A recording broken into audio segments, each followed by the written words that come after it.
Il y a l'enveloppe. La petite enveloppe. Elle est lourde. Mais elle est extrêmement lourde en fait, cette enveloppe. Ah! C'est bien en fait, ils ont écrit gros, ils ont compris que je n'avais pas mes lunettes. D'où vient votre désir de théâtre ou de danse? Ouais. De théâtre. Alors, moi je peux répondre tout de suite. Ah bah vas-y. Ben moi, en fait, moi j'ai eu la chance de jouer très jeune, enfant. J'avais 8 ans. Et j'ai joué une des enfants de Nora dans une maison de poupées de Ibsen. Bah dis donc. Et donc voilà, je pense Ok. que ça vient vraiment... Ah oui. C'était un... Je pense que ça reste quelque chose qui est très magique. Non, je fais la moue parce que moi c'est beaucoup plus tard. Hein. Moi je connaissais rien du tout au théâtre, donc... je pense vraiment le désir de théâtre, c'est pas passé par les textes ou ce que j'ai vu, parce que j'avais quasiment rien vu. Et en fait, je me suis retrouvé dans une petite troupe de théâtre d'un village, là, autour de Clermont-Ferrand, là, où il y avait Jean-Marc Maucourt, qui travaillait à la cour. Et là, on a eu la chance de voir un intervenant qui venait de chez Pitoisé, qui s'appelait Yves Favier, et qui était un spécialiste des exercices et du travail Grotowski. Et là, à l'âge où j'avais une vingtaine d'années, faire de ça, des exercices super poussés, les émotions et tout ça, je me suis dit, ah oui, non mais ça c'est vraiment de l'or en barre, quoi. Voilà, moi c'est comme ça que ça a marché. Au suivant, d'accord. Tac. Alors là, elle est à l'envers, Ouais. par exemple. Alors, qu'est-ce qu'il y a ? L'autre métier dont vous vous sentez le plus proche. Ouais. Alors, moi, je comprends l'autre métier que j'aimerais faire. Ouais. Moi, je pense que ce qui me plairait, c'est d'avoir un métier manuel, en contact avec la matière. Ah ouais. Je me verrais bien faire de l'artisanat. Voilà. Ouais. Bah moi, j'ai toujours pensé... Alors, l'autre métier, je ne sais pas si c'est l'autre métier, mais ce qui se rapproche de notre métier, je trouve vraiment, c'est le métier de la cuisine, quoi. C'est vraiment les ingrédients, tu vois, puis tu mélanges tout. Des fois, ça prend pas, ça prend des saveurs. Tu pars avec des choses disparates, et puis à la fin, ça fait un tout. C'est le festin. Et puis, tu offres ça à des gens. Et ça, c'est déjà un des premiers aspects. Et puis l'autre aspect, bah, c'est qu'on travaille notre métier, on est des gens qui travaillent quand les autres, ils se reposent, quoi. Et ouais. Et ça, c'est important de le savoir. C'est bon ? Ouais, c'est bon. Ouais. Bah ouais, c'est pas mal déjà. Elles sont toutes à l'envers. Ah ! Alors, Pour vous, l'inspiration, c'est quoi ? ah oui. Est-ce qu'on peut la bousculer ? Ah ouais, mais ça c'est... Ah d'accord, ça a été rajouté, ça. Alors moi, je voulais dire déjà que l'inspiration, c'est quelque chose qui est juste après, tu sais, que t'expires, tu vois. Là, il y a un petit bout d'apnée, là. Et puis t'inspires, en fait. L'inspiration, c'est juste une grande respiration. Avoir un grand soupir créatif. Alors, l'inspiration...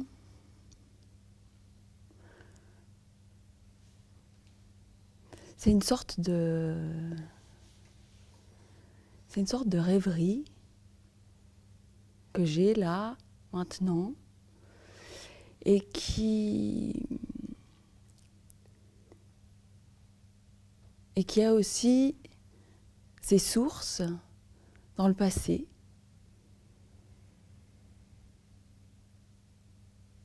C'est quelque chose dont j'ai le souvenir aussi. Donc c'est quelque chose qui appartient au présent, au passé et au futur, parce que j'ai envie de j'ai envie de l'accomplir.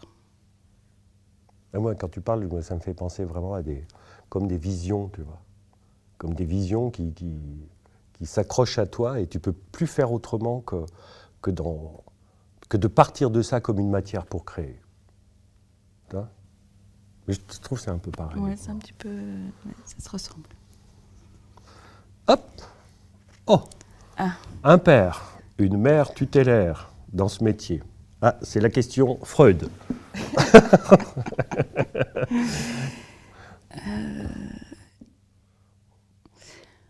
Alors moi, je pense que j'en ai deux. Ah, d'accord. Deux pères, en fait. Mon oncle, qui était, tu le sais, qui était... Ouais, ouais. Le fameux, là. Qui était comédien. Et... Grand comédien. Qui était comédien à Genève. Et en fait, c'est marrant parce que je ne l'ai pas beaucoup vu jouer. Ni même beaucoup, on n'a pas eu beaucoup l'occasion même de se voir, même dans la vie. Oui, mais tu as joué avec lui quand tu avais 8 ans. Voilà, enfin, c'est lui qui m'a mis en scène, qui mettait en scène la pièce. Mmh. Et quand même, malgré tout, ça reste, ça reste un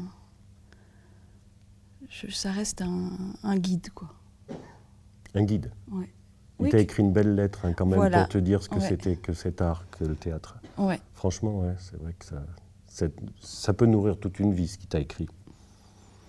Alors moi, c'est un peu plus compliqué. Et attends, parce que j'ai mon l'autre. Ah, mais- oui.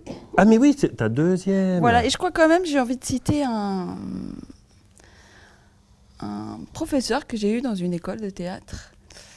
Et c'était un homme de théâtre, donc qui avait été comédien, mais qui était metteur en scène, qui avait même fondé une école, donc qui était pédagogue.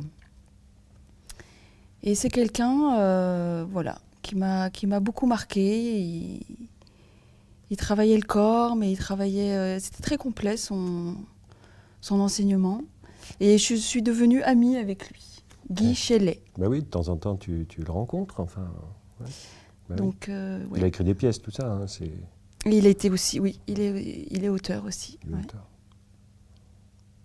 Ah, moi, comme mon parcours n'est pas vraiment classique, j'ai plusieurs personnes. C'est un peu des hasards de rencontres comme ça. Comme j'ai pas. Là, moi, il y a vraiment 4 personnes, quoi. 4 personnes. Ouais. D'accord. Voilà. Je vais regarder la caméra. Et puis, je vais dire à Roland, à Günther, à Chiro, à Cajo, que je les aime, en fait. Voilà. Ce qui vous fait le plus rire. La question. La question elle-même, en fait, elle nous fait bien rire. Ouais, quand je l'ai lu, la question, parce que bon, hein, en fait, c'est un peu préparé, tout ça. Enfin, je veux dire par là qu'on... Moi, je trouve que ce qui fait super rire en ce moment, c'est BFM Télé. Je pense que il n'y a pas plus bouffonnesque que ce qui nous arrive de BFM Télé. C'est triste à dire parce qu'ils tuent les bouffons, mais ce sont des sacrés bouffons. Voilà. Donc là, en ce moment, ce qui me fait rire, c'est ça. Alors c'est un rire quand même largement cynique. Après voilà. Eh ben, Ah oui, t'as vu, j'ai fait une réponse triste sur le rire, en fait. ouais. Ouais, c'est comme ça. Ben moi, je sais pas trop quoi répondre. Bon, bah, J'essaye de faire rire, mais ça marche pas trop. tu vois, sauf Moi, quand je- tu dis ça, en fait. Moi, je sais que j'y arrive pas à faire rire. Donc, non, il y a un truc qui m'est venu, c'est quand même... J'aime bien la fantaisie. Mais en fait, celle qui me fait rire, c'est une fantaisie qui est poétique. Ah ouais. Voilà, Ouais. c'est ce qui me vient. Ça, c'est cadré comme... Ah, le texte qui ne vous quitte jamais. Livre de chevet, s'il en est un. Tu l'as, là? Non, moi, j'ai pas de livre de chevet. Moi, j'ai un auteur auquel j'aime bien revenir. C'est un auteur qui est né en Suisse, qui s'appelle Blaise Cendrars. Ah oui, qui couvre la moitié de notre bibliothèque. Oui, je vois bien. Et donc, c'est vrai que c'est un auteur auquel j'aime bien. Régulièrement, je reviens. Je trouve qu'il est... J'aime beaucoup sa fantaisie, beaucoup.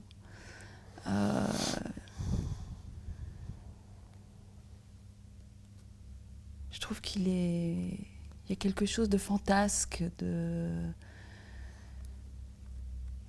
très très très très vivant. Il a des personnages pour moi qui sont très très théâtraux d'ailleurs. Ouais, on les voit bien danser, les personnages, dans ces textes. C'est très haut en couleur. Et il a aussi écrit beaucoup de poésie. Mais j'aime bien ces petites histoires. Ouais, ça me fait du bien, ouais. Alors moi, c'est sûr et certain, c'est le cercle des menteurs de Carrière. Jean-Claude Carrière, hein, homme de théâtre qui a collecté durant toute sa vie tout un tas de petites histoirettes qui vont du Mullah Nasruddin à des Kuan Zen ou des choses comme ça. Et il y en a deux tomes, donc le cercle des menteurs et le cercle des philosophes. Et ça, c'est vraiment... c'est la grosse bulle d'air. C'est pas quelque chose que je relis, c'est quelque chose que tu as là, à pied de ton lit, puis t'en lis 3-4 et d'un seul coup, ta machine à fantaisie repart, tu vois. C'est magnifique. Enfin, puis c'est philosophique aussi. En plus. Voilà. En plus. Évidemment. Hop. Ce qui vous inquiète le plus aujourd'hui. Alors là, moi, c'est très clair.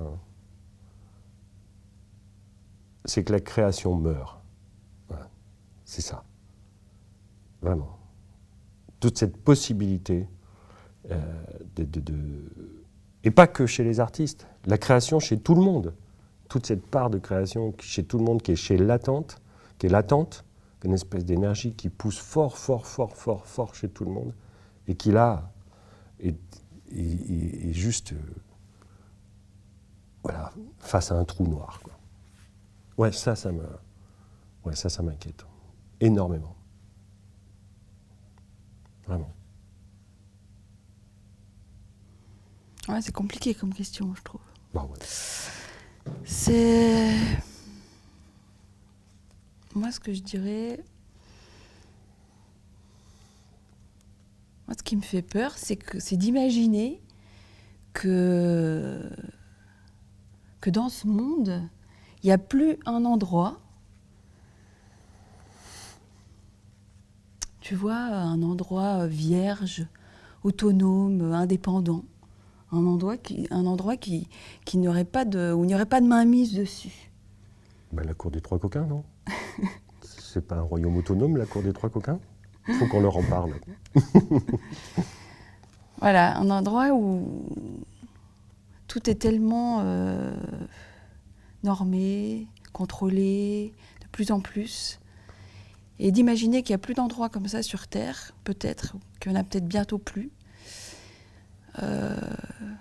Ça me rend triste, quoi, vraiment.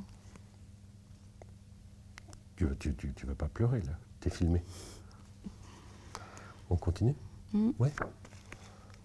Oh! Ah, ça c'est pour toi, ça. Ah ouais, c'est pour moi. Ouais. Que vous dites... Que dites-vous? Que dites-vous, ouais. Ah oui, d'accord. Ah oui, ils ont... Oh là là, c'est... Que dites-vous à la veille de la première d'un spectacle? Voilà. Alors, à la veille de la première d'un spectacle, qu'est-ce qu'on peut dire, surtout? Moi, j'ai pas grand-chose... Je passe mon temps avec les comédiens à désamorcer la pression inutile. C'est-à-dire, il va y avoir le public, etc. Pourquoi on fait les choses, quoi? Pour vivre quelque chose d'intensément sur scène.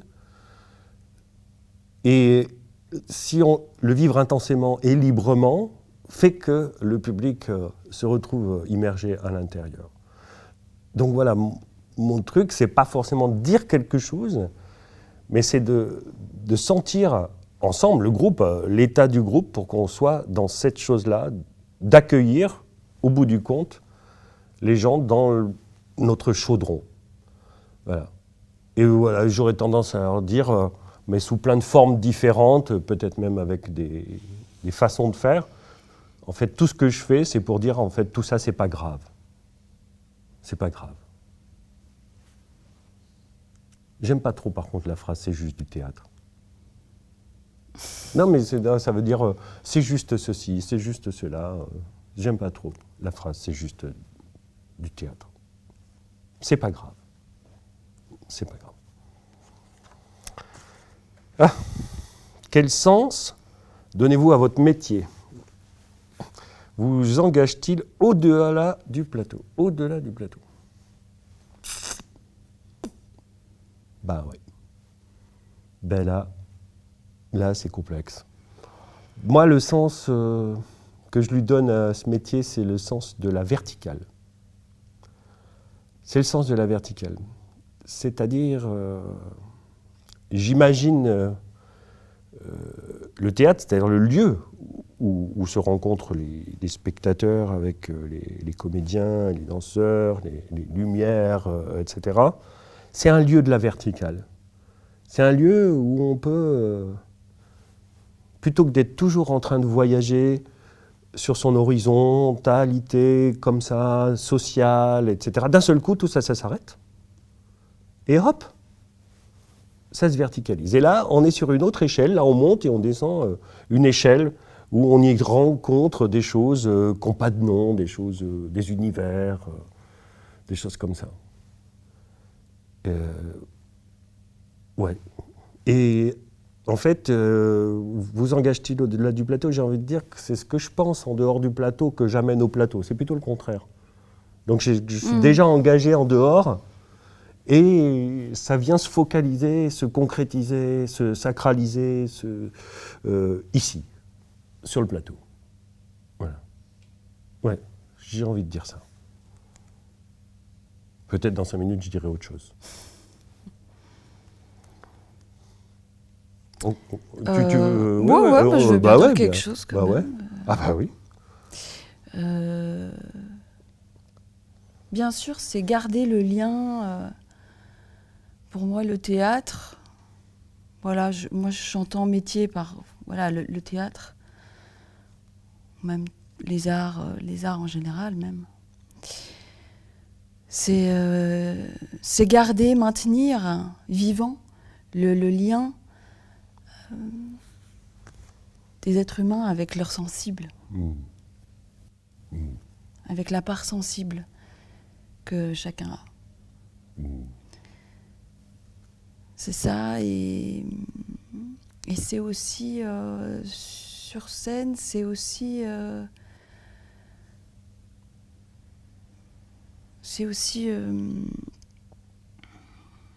ouvrir des portes, ouvrir des possibles. Des choses auxquelles qu'on n'avait pas imaginées, auxquelles on n'avait pas pensé. Et c'est notre job à nous, artistes, d'ouvrir ces portes. Ah oui. Et le public, il est là aussi pour nous rencontrer là, entre deux portes. Au moment où le ray de lumière envahit l'espace. Voilà. Ok. Ah, votre première fois au théâtre et sur un plateau de danse. On peut... Ah oui, la danse, oui, c'est vrai, si. J'ai une courte carrière de danseur, en tant que spectateur et en tant qu'artiste. Bah moi, je l'ai déjà dit, c'est enfant, là, 8 ans, oui. Avec mon oncle qui était le metteur en scène d'une maison de poupées. Et je jouais une enfant. Ah oui. Voilà. J'avais pas grand-chose à dire, on était 3 enfants. Je me souviens juste qu'il fallait rentrer en scène, courir autour de la table et en criant « Maman, maman, maman ». Bah, c'est déjà pas mal. Hein. Bah ouais. Et puis on a joué plein de fois. Non, c'est vraiment un souvenir délicieux, quoi. Mmh. Donc ça, c'est en tant qu'artiste. Et puis en tant que spectateur, là, c'est plus compliqué. J'ai aussi un vague souvenir, je crois, enfant. Mmh. Il me semble qu'il y avait une salle dans l'école, dans mon école. J'ai un vague souvenir d'une salle en sous-sol où on allait. Mais voilà, c'est un souvenir très, très flou, mais il y avait quelque chose il se passait quelque chose dans ce sous-sol. D'accord. Alors moi, la première fois que j'étais spectateur aussi, c'est à l'école, mais c'est souvent. Merci l'école. Et je me souviens de cette chose-là que j'ai détestée. C'est bien de se souvenir des choses qu'on déteste aussi, hein. Et c'était un type seul en scène qui faisait tous le texte de Raymond Queneau, là où il prend l'autobus, là. Et à chaque fois, il le fait, ça. Exercice de style. Exercice de style. Mm. Voilà. Ça, voilà. C'est un souvenir qui m'a permis de savoir très vite que j'aimais pas Raymond Queneau. Ou peut-être qu'il m'a bloqué sur la possibilité que je l'aime un jour. Oui. Ben ouais. Enfin, bref, voilà. Ça, c'est la première fois que j'ai joué. La première fois que j'ai joué, j'ai fait un roi. Oui, mais j'en ai fait après tellement. C'est mon premier roi de ma lignée de roi. Voilà, ça c'était en tant que plutôt amateur. J'étais pas encore. Par contre, je me souviens mon premier cachet où j'ai décidé ce jour-là. Ça, c'est mon premier cachet. C'était de la nourriture. Je jouais et on m'offrait de la nourriture. Voilà. Et là, c'était, je jouais Pantalone dans la Commedia dell'arte. Voilà. Au Puy-en-Velay pour les fêtes du Roi de l'Oiseau. Et voilà. D'ailleurs, ça me rappelle, donc quand j'ai joué enfant, j'étais payée. Et donc cet argent, il a été mis sur un compte. Un compte suisse, donc. Mais je me suis offert une poupée. Voilà, et ça, je me souviens bien. Ah oui, dans avec la l'argent, poupée. Voilà, dans l'argent quand même, je me suis acheté une poupée. D'accord. Bah ouais. Que je n'ai plus. Hein. Je sais pas. Ah bon. Ah, mais ça y est, on a terminé. Ah mais on a fait le tour là. Ouais. Bah, regarde le tour qu'on a fait. On retrouve les choses qui sont à l'envers et tout ça. Bon, bah voilà. Ouais, c'était super sympathique. C'est vrai qu'on... C'était bien d'être à deux. Hein, c'est vrai qu'on se sent bien, en fait, ici. On pourrait rester à long moment. Tu veux qu'on sorte par où? Est-ce qu'on sort, en fait? Ouais, on va sortir. Eh ben, On est arrivé par là. Si on faisait une diagonale. Allez, on va essayer. On ne sait pas ce que ça peut nous procurer comme sensation.